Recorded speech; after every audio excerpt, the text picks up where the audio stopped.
So hey guys, and welcome back to my YouTube channel Shreyani, where knowledge meets creativity. And the main focus of this channel is to fuel minds and framing dreams. So without wasting our time and your time, let's get started with the video. So आज हम लोग BST का second chapter that is principles of management पढ़ने वाले हैं. I hope आपने पहला वाला चैप्टर समझ लिया होगा और उसमें जो भी डाउट्स हैं उसको आप लोग कमेंट सेक्शन में हमसे पूछ सकते हैं. और वो वीडियो कैसी लगी उसे कमेंट में बताइएगा. और आज में हम लोग प्रिंसिपल्स ऑफ मैनेजमेंट में उसकी मीनिंग समझेंगे, फिर उसके नेचर्स जो भी प्रिंसिपल ऑफ मैनेजमेंट के हैं वो और सिग्निफिकेंस हम लोग करेंगे. बाकी जो भी हेनरी फ्योल के द्वारा दिए गए प्रिंसिपल्स हैं वो हम लोग नेक्स्ट वीडियो में कवर करेंगे. और FW के जो उन्होंने दिए हैं प्रिंसिपल्स वो हम लोग थर्ड वीडियो में करेंगे. तो इस chapter I guess total minimum तो 3 में हो जाना चाहिए, और अगर ज़्यादा बड़ा हुआ तो 4 पार्ट में मुझे उसे डिवाइड करना होगा. सो हम लोग अपने चैप्टर का एक्सप्लेनेशन स्टार्ट करते हैं.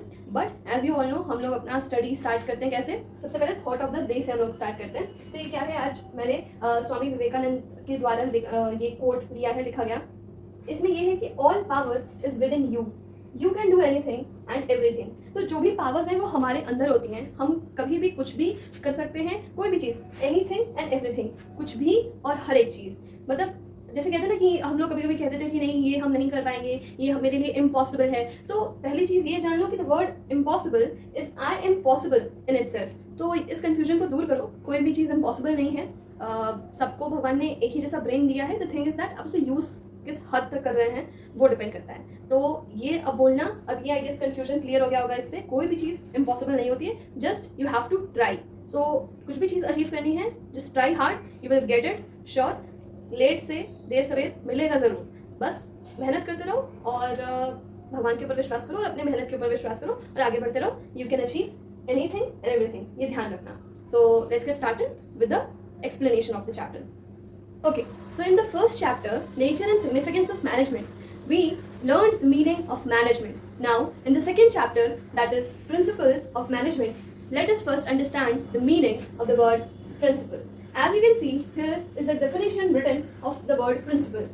Principle is what? It is a fundamental statement of truth that provides a guide to take an action. तो ये एक फंडामेंटल स्टेटमेंट है जो कि गाइड करता है एज डिसीजन मेकिंग के लिए, या कोई मतलब एक तरीके से डायरेक्शन देता है. क्योंकि गाइड करना, अगर हम लोग कहीं ट्रेवल करते हैं तो गाइड का काम क्या होता है, हमें डायरेक्शन देना, राइट, हमें रास्ते बताना. तो बेसिकली ये प्रिंसिपल्स जो होते हैं वो मैनेजमेंट में मैनेजर्स को हेल्प करते हैं कि कैसे डिसीजन मेकिंग करते हैं. वो प्रिंसिपल्स एज अ गाइडलाइन काम करते हैं. और उसी ये क्योंकि एक फंडामेंटल स्टेटमेंट है जो कि गाइडलाइंस प्रोवाइड करते हैं, तो उसी के बेसिस पे मैनेजर्स अपने डिसीजंस लेते हैं. अब अगर हम लोग सेकंड डेफिनेशन देखें, उसमें क्या लिखा है कि POM means principles of management are defined as broad and general guidelines. तो ये एक कीवर्ड है, okay, broad and general guidelines that serve as a basis for managerial decision making and action. तो मैनेजमेंट में कोई भी एक्शन लेना है या कोई भी डिसीजन लेना है तो उसके लिए ये प्रिंसिपल्स ऑफ मैनेजमेंट इंपॉर्टेंट होते हैं. Okay, so I hope you understand the meaning of principles of management and principles. Now let's further move and let's understand what are the features of principles of management. Okay, so हमने principle का मतलब समझ लिया था. अब हम लोग start करेंगे by the features of principles of management. So मैंने पूरी कोशिश की कि इस पूरे ब्लैक बोर्ड नहीं, वाइट बोर्ड में ये सारे 7 के 7 फीचर्स को समराइज करके लिख पाएँ कीवर्ड्स के साथ. So let's begin. तो अगर हम लोग पहले वाले की बात करें, that is first one, that is general guideline. इसमें क्या लिखा है, दे do not offer readymade straight jacket solution. यहाँ पे मैंने सोल्यूशन का शॉर्ट फॉर्म लिखा है, ठीक है. So they do not offer readymade straight jacket solution, that is they have to be adjusted as per the demand of the situation. अब इसको समझते हैं कि इस लाइन का मतलब क्या था. हमने क्या बोला कि प्रिंसिपल्स क्या है, एक जनरल गाइडलाइन है, एक फंडामेंटल स्टेटमेंट है जो कि मैनेजर्स को गाइड करेगा.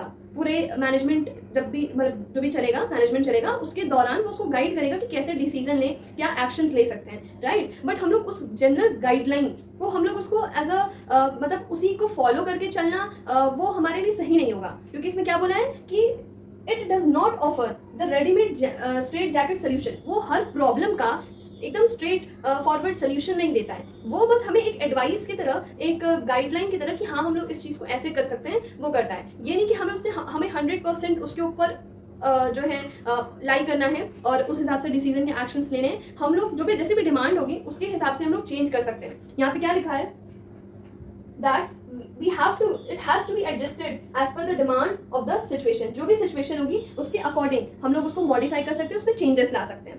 अब इसमें कुछ एग्जांपल्स भी मैंने दिए हैं, बट वो भी नहीं समझ में आएगा तुम लोग को, क्योंकि यहाँ पे एग्जांपल्स भी उन प्रिंसिपल्स के दिए हुए हैं, राइट। और वो भी जिन लोगों ने पढ़ लिया होगा उन्हें समझ में आएगा, बट जिन्होंने नहीं पढ़ा है उनको भी थोड़ा सा प्रॉब्लम होगा, बट कोई बात नहीं। लेकिन नोट्स बना रहे हो तो इन एग्जांपल्स को नोट डाउन कर लेना। जब नेक्स्ट वीडियो में हम लोग हेनरी फ्योल और एफडब्ल्यू टेलर के प्रिंसिपल्स को डिस्कस करेंगे, उसमें जब हम एक्सप्लेन करेंगे और फिर वापस वहाँ पे मतलब जब तुम लोग समझ जाओगे और वापस फीचर्स में आके एग्जाम्पल को के थ्रू इसको समझने की कोशिश करोगे फीचर्स को, तो वो इजी होगा। अब जैसे इसमें है, मैंने यहाँ पे शॉर्ट फॉर्म में लिख दिया क्योंकि इतनी स्पेस नहीं थी, वो ये है principle of centralization and decentralization. फिर भी हम अपने एंड से शॉर्ट फॉर्म में एक्सप्लेन करने की कोशिश करते हैं। प्रिंसिपल ऑफ सेंट्रलाइजेशन क्या करता है? सेंट्रलाइज का मतलब क्या होता है? वो ये है कि अगर ऑर्गेनाइजेशन में जो पावर्स हैं वो किसी एक के हाथ में रहना। जैसे मान लो कि अगर हम मैनेजर हैं और मेरे अंडर में 5 से 10 लोग काम कर रहे हैं, तो मेरे पास जो ज़्यादा से ज़्यादा पावर्स हैं वो सेंट्रलाइज्ड रहेंगी मैनेजर के पास। प्रिंसिपल ऑफ सेंट्रलाइजेशन का मतलब ये होता है कि किसी एक के पास ज़्यादा पावर्स होना।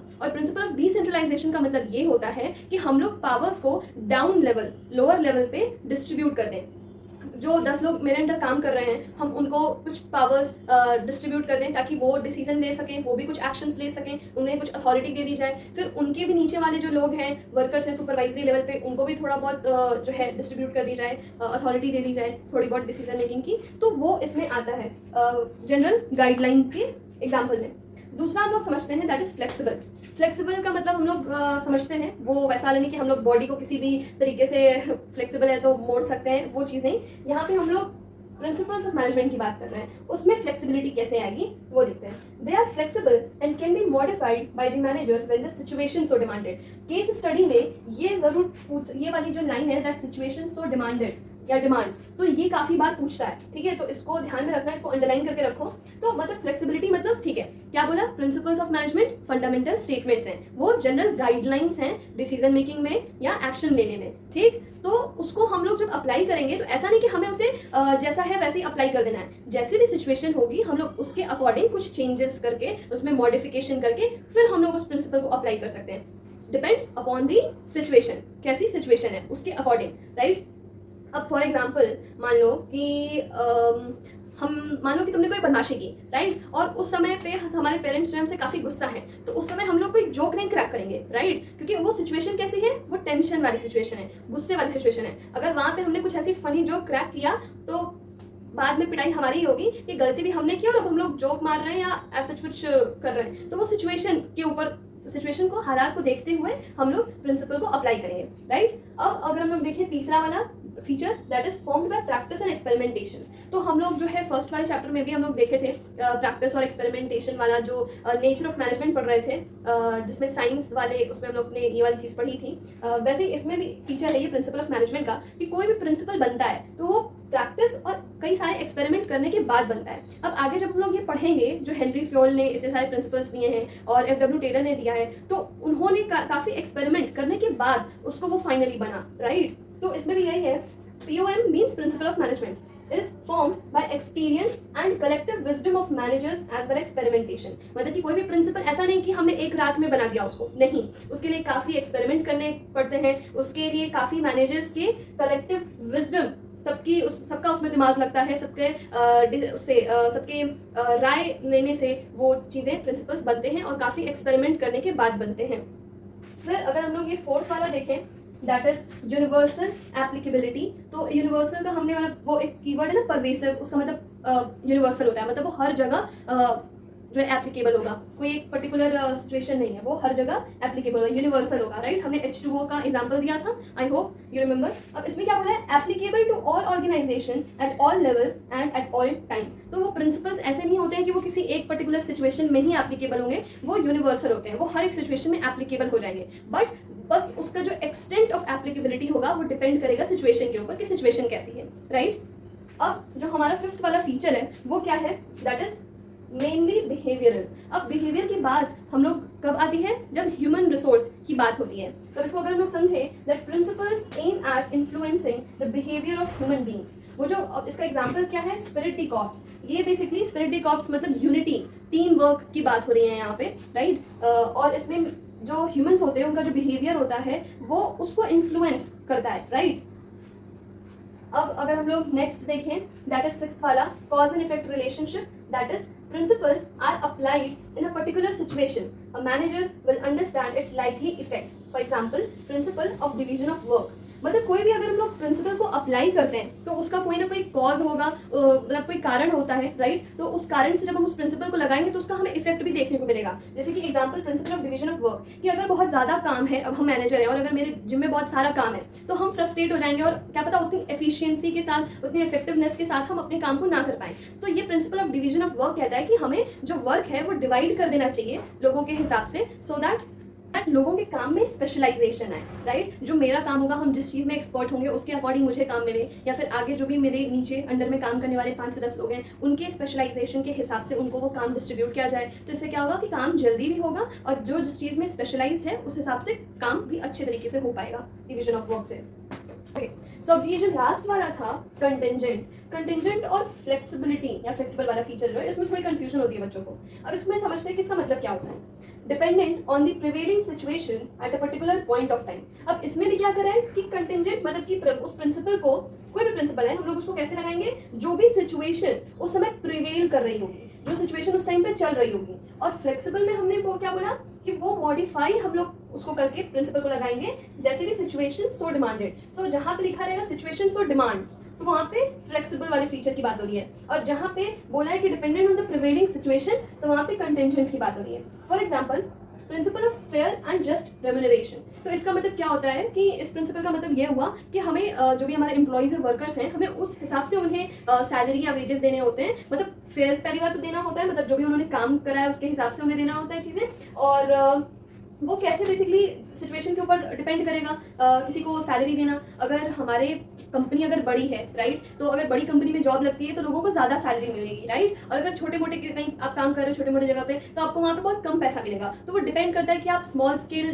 बिजनेस वगैरह में गए हो या बड़े कंपनीज में गए हो या बड़े बिजनेस में गए हो, वो डिपेंड करेगा, राइट। तो अब इसको हम लोग फटाफट से एक बार समराइज कर देते हैं। तो हमने सबसे पहले वाला क्या पढ़ा, जनरल गाइडलाइंस। ये हमें रेडीमेड स्ट्रेट जैकेट सोल्यूशंस नहीं देता है। ये बेसिकली हमें एक गाइडलाइन दे दिया जिसको हम लोग फॉलो करके डिसीजंस ले सकते हैं या एक्शंस ले सकते हैं। हम उसे 100% एकदम ट्रूली अप्लाई नहीं कर सकते, राइट। जैसे भी सिचुएशंस होंगी उस हिसाब से हम लोग उसमें चेंजेस लाके कुछ एक्सटेंट तक सिचुएशंस के अकॉर्डिंग हम लोग उसको अप्लाई करेंगे, ठीक है। फिर दूसरा वाला हमने देखा फ्लेक्सिबल, जैसे भी सिचुएशंस होंगी उसके अकॉर्डिंग हम लोग प्रिंसिपल्स को मॉडिफाई करके लगाएंगे, ठीक है। और जो पहला वाला था जनरल गाइडलाइन में, उसमें हमने principle of centralization and decentralization का एग्जांपल दिया। फ्लेक्सिबिलिटी में हमने बेसिकली प्रिंसिपल ऑफ डिसेंट्रलाइजेशन दिया। चिंता मत करो अगर अभी नहीं समझ में आ रहा है ये प्रिंसिपल्स का मतलब, कोई बात नहीं, जब हम लोग नेक्स्ट वीडियो में कवर करेंगे इसको समझेंगे तब समझ में आ जाएगा। और बट अभी एग्जांपल नोट डाउन कर लो, क्योंकि जब आंसर में मतलब जब क्वेश्चन पूछेगा तुम्हारे क्वेश्चन पेपर में और जब आंसर लिखोगे और अगर ये एग्जांपल दोगे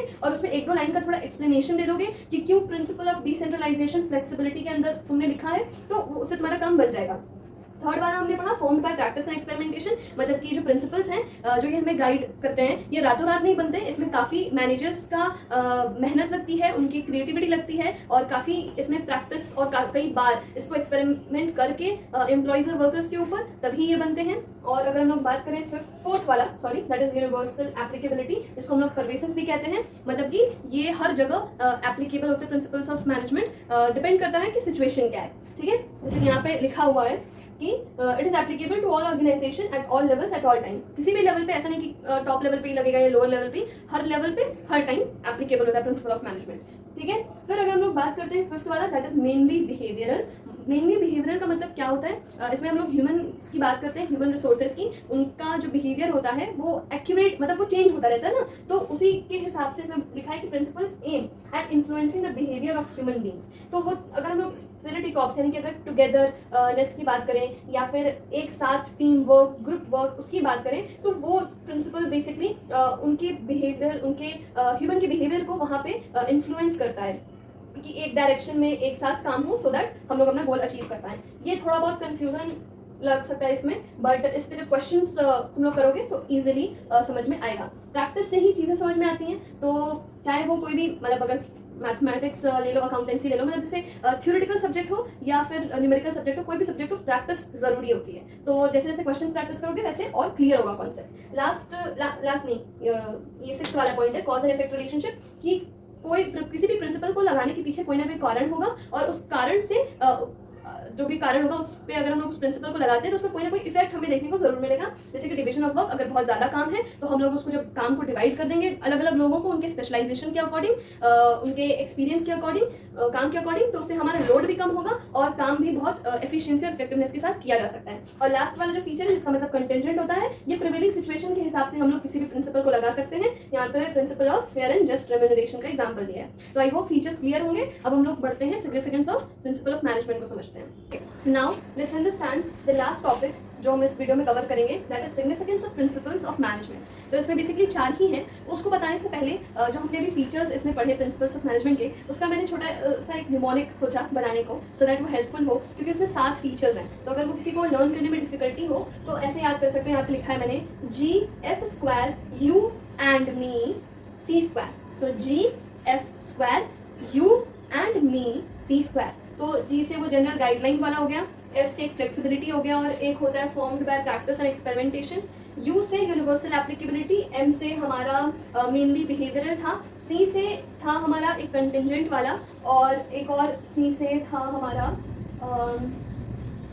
cause, based on cause and effect relationship. तो ये बेसिकली फीचर्स थे। तो इस न्यूमोनिक का यूज करके GF² U and me C², ये गाना भी है ना, you and me belong together, तो वो उसमें यूज करके कर सकते हो। तो आई होप ये थोड़ा बहुत हेल्पफुल होगा फीचर्स लर्न करने में।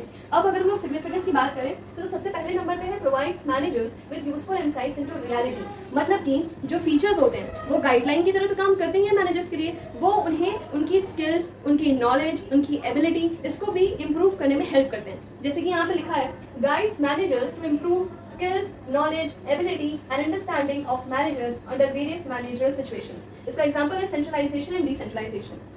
Again, I'm saying we will be explaining you about the principles in the next upcoming videos. Till then, focus on this what I'm explaining. सो वो गाइडलाइंस केवल डिसीजन मेकिंग और action में ही नहीं, उनको अपनी स्किल्स, अपनी एबिलिटी और नॉलेज को इंप्रूव करने में भी हेल्प करता है। सेकेंड वाला पार्ट अगर देखते हैं, दैट इज साइंटिफिक डिसीजन। ये जो प्रिंसिपल्स हैं इसके फीचर्स में हमने क्या देखा, that these are formed by practice and experimentation. ये ओवरनाइट एक दिन में बनने वाली चीज नहीं होती है, राइट। तो ये एक्सपेरिमेंटेशन हम लोग ज्यादातर प्रैक्टिस और एक्सपेरिमेंटेशन साइंस में देखते हैं, राइट। तो ये जो प्रिंसिपल्स हैं ये काफ़ी बेसिकली साइंटिफिक डिसीजन के ऊपर बेस्ड होता है, राइट। इसमें लॉजिक के ऊपर ध्यान दिया जाता है rather than any blind faith, okay. और इसमें क्या है कि decisions are taken on the basis of principles, they are free from biasness और प्रेजुडाइज, क्योंकि ये साइंटिफिकली एक्सपेरिमेंट किए गए होते हैं। तो ये जो हम लोग इसमें जो भी हम लोग डिसीजंस लेते हैं वो बेसिकली किसी भी बायसनेस से फ्री होते हैं, ठीक। And it is based on the objective assessment of the situation. For example, science not rule of thumb, ठीक है। इसमें हमें क्या हमारा मन कहता है उस हिसाब से काम नहीं करेंगे। जो भी साइंटिफिकली हमने डिसाइड किया है उस हिसाब से, बेसिकली साइंटिफिकली चीज़ों के ऊपर हमने बेसिस पे इसको बनाया, उस हिसाब से हम लोग इसको अप्लाई करेंगे प्रिंसिपल्स को, ना कि so that we can avoid any biasness और प्रेजुडाइज इन दिस। थर्ड वाला अगर हम लोग देखें, that is fulfilling social responsibility by responding to the demands of the public. तो पब्लिक के डिमांड्स को रिस्पॉन्ड करके हम लोग क्या करते हैं कि प्रिंसिपल्स उसमें भी हमें हेल्प करते हैं, राइट। इस वजह से इनकी इतनी इंपॉर्टेंस है, ये हमारे सोशल रिस्पॉन्सिबिलिटी को भी पूरे करने में हेल्प करते हैं। For example principle of equity. Equity मतलब इक्वालिटी, इक्वल ट्रीटमेंट करना। तो जो भी हमारे ऑर्गेनाइजेशन में, हमारे कंपनी में जो भी एम्प्लॉइज काम कर रहे हैं उनको इक्वल ट्रीटमेंट देना, राइट। ये प्रिंसिपल ऑफ इक्विटी कहता है, किसी के साथ भेदभाव नहीं करना, ठीक है। अब तो इससे क्या होगा, मतलब अगर हम लोग भेदभाव नहीं करेंगे तो हम अपनी सोशल रिस्पॉन्सिबिलिटी एक तरीके से पूरी कर रहे हैं ना उस एम्प्लॉय के प्रति, उस वर्कर के प्रति। अब जो लास्ट वाला है वो ये optimum utilization of resources and effective administration. ये प्रिंसिपल्स हमें हमारे जो रिसोर्सेज हैं उसके 100% यूटिलाइजेशन करने में हेल्प करते हैं। फॉर एग्जाम्पल यहाँ पे लाइन क्या लिखी है, हेल्प्स टू रिड्यूस एंड और remove wasteful movement and setting standard time to complete a task. For example motion और टाइम स्टडी, ये बेसिकली FW टेलर के में आगे जब हम लोग पढ़ोगे तब समझ में आएगा। बेसिकली ऑप्टिमम यूटिलाइजेशन रिसोर्सेज का कैसे हो पाएगा और इफेक्टिव एडमिनिस्ट्रेशन टाइम पे चीज़ें कैसे हो पाएंगी, वो तभी रिसोर्सेज का ऑप्टिमाइजेशन तभी हो पाएगा जब हम लोग जो भी हमारे पास रॉ मटेरियल्स हैं या जो भी हमारे ऑर्गेनाइजेशन में चीज़ें हैं उसका फुल यूटिलाइज करें, तभी ना उस चीज़ का ऑप्टिमम यूटिलाइजेशन हम लोग उसी चीज़ को कहते हैं, राइट। तो यहाँ पे क्या है, कि अगर हम लोग रिड्यूस कर दें या रिमूव कर दें जो अनवांटेड या वेस्टफुल मूवमेंट्स हैं तो उसमें टाइम हमारा बचता है, राइट। तो टाइम बचेगा तो उससे इफेक्टिव एडमिनिस्ट्रेशन होगा, और अगर जो भी रिसोर्सेज है हम लोग उसको अच्छे तरीके से इस्तेमाल करते हैं तो उसका ऑप्टिमम यूटिलाइजेशन होता है। और वो प्रिंसिपल्स हमें हेल्प करते हैं कि हम किसी भी रिसोर्सेज का ऑप्टिमम यूटिलाइजेशन कैसे कर सकते हैं, और वो हमें हेल्प करते हैं कि हम लोग किस तरीके से किसी भी काम को टाइमली कंप्लीट कर सकें। क्योंकि ये जो मोशन और टाइम स्टडी है, टाइम स्टडी वाला जो प्रिंसिपल है वो यही कहता है कि हम लोग कितने कम टाइम में या कैसे करके जल्दी से उस चीज़ को कंप्लीट कर पाएँ, वो उस चीज़ को रिफ्लेक्ट करता है। मोशन बेसिकली कोई भी जो अनवांटेड मोशन हो रहे हैं वो उसको हम लोग रिड्यूस कर दें। फॉर एग्जांपल अगर हम लोग बिल्डिंग बना रहे हैं तो अगर हम लोग एक एक करके पत्थर लेकर जाएं, वो ब्रिक्स लेकर जाएं बिल्डिंग को खड़ा करने के लिए या एक दीवार खड़ा करने के लिए, तो वो काफ़ी टाइम लेगा, राइट। तो वहाँ पे हम लोग अपने दिमाग का इस्तेमाल करते हुए अगर जैसे कोई एक इंस्ट्रूमेंट हो, कोई टूल हो जिसमें हम लोग 4-5 ब्रिक्स एक साथ लेकर जा सकें तो वो ज़्यादा सही होगा, राइट। उससे हमारे काफ़ी वेस्टफुल अनवांटेड मोशन मूवमेंट्स होंगे वो रिड्यूस होंगे, तो उससे हमारा टाइम बचेगा, रिसोर्सेज अच्छे तरीके से और यूज़ हो पाएंगे। So this is it for today's video. अब हम लोग नेक्स्ट वीडियो में जो है हेनरी फ्योल के प्रिंसिपल्स के बारे में जानेंगे, क्योंकि वो काफ़ी लंबा है, उसमें 14 से 15 प्रिंसिपल्स हैं आई गेस। तो उसके लिए भी हम निमोनिक शेयर करेंगे तुम लोग के साथ, तो वीडियोस आती रहेंगी, उसके लिए stay tuned and I will be sharing you the notes and case studies जो कि हम भूल गए थे, सो सॉरी फॉर दैट। और थोड़ा सा वेदर अभी कंडीशन सही नहीं है तो हम सोच रहे हैं कि इस वीडियो को अभी यहीं पे बंद कर दिया जाए, क्योंकि उतनी प्रॉपर लाइटिंग नहीं आ रही है, बाहर बारिश हो रही है और बादल गरजने की आवाज़ अगर आ रही होगी तो आ रही होगी। सो आज के लिए बस इतना ही। I will be sharing the notes and the case studies related to the topics. So thanks for watching, take care and till then take care and bye bye, जय हिंद।